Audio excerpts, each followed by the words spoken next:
Have you ever dreamed of striking it rich?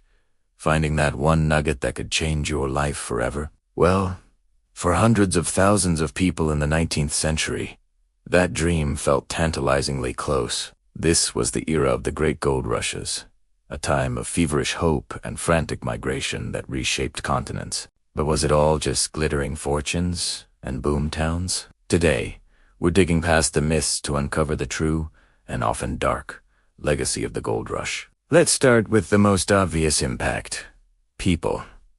Lots and lots of people. When gold was discovered in places like California in 1848, or Australia a few years later, it was like a global fire alarm went off. Hundreds of thousands of prospectors, known as 49ers in California, dropped everything and flocked to these remote areas. This population boom acted like a massive economic steroid injection. Suddenly, you needed towns, shops, saloons, and banks. New industries sprang up overnight to supply the miners with everything from pickaxes and pans to food and clothing. And how do you connect these booming new centers to the rest of the world? Build roads, ports, and eventually the monumental transcontinental railroads were laid down, stitching nations together in a way that had never been done before, all spurred on by the lust for gold. But every coin has two sides, and the flip side of this economic boom was a dark story of social upheaval. These new boomtowns were often lawless, chaotic places, with a sudden influx of mostly young men hoping to get rich quick. Violence and crime became rampant. It was a pressure cooker of ambition and desperation. Even more tragically, this gold fever was used as a justification for horrific acts. Native American populations, who had lived on these lands for centuries, were brutally displaced, their communities destroyed, and their people subjected to violence and slaughter. It's a devastating chapter of history that is often glossed over. The prejudice didn't stop there. Immigrants, especially from China, who came seeking their own fortunes, were met with intense discrimination, racist laws, and violent attacks. The dream of gold was not equally available to everyone.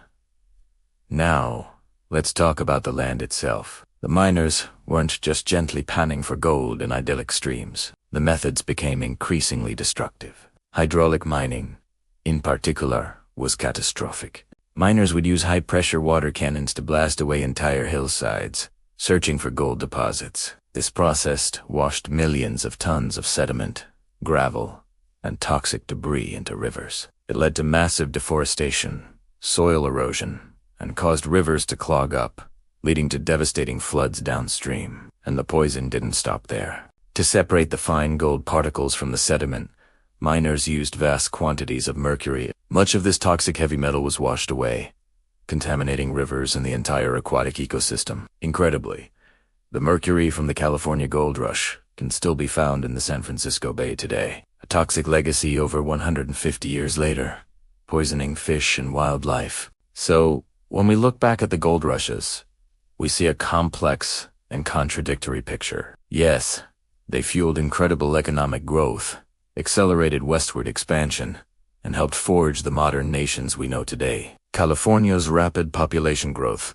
for example, fast-tracked its entry into the United States as a free state, which had major political consequences in the run-up to the Civil War. But that progress came at an immense human and environmental cost. The gold rushes are a powerful reminder that history's glittering prizes often hide a darker story of exploitation, prejudice, and environmental destruction that we are still dealing with today. Thanks for digging into this piece of history with me. What do you think's the most surprising legacy of the gold rush?